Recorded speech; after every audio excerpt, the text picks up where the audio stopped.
ዲቪ 2027 ብዙ ሰዎች እንደጠበቁት ኦክቶበር 2 ወይም ደግሞ ትላንትና አልጀመረም ማለት ነው።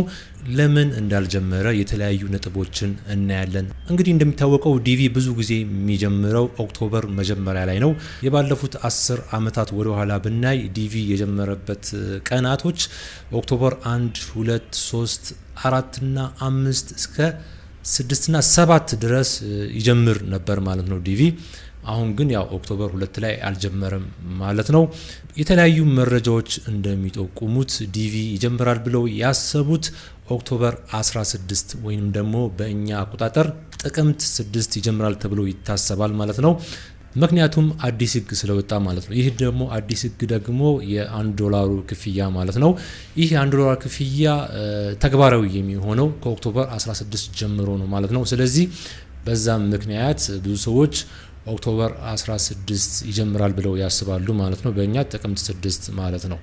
ግን ኦፊሻሊ የዲቪ ዌብሳይት ላይ መች እንደሚጀምር አልገለጹም ማለት ነው። ምናልባትም በዚህ ኦክቶበር ከ3 እስከ 7 ባሉትም ቀናትም ሊጀምር ይችላል ማለት ነው። በዲቪ ዙሪያ ላይ የተለያዩ ቪዲዮዎችን ስለምሰራ ኢንፎርሜሽን ከፈለጋችሁ ይህን አካውንት ፎሎ ማድረጋችሁን አትርሱ።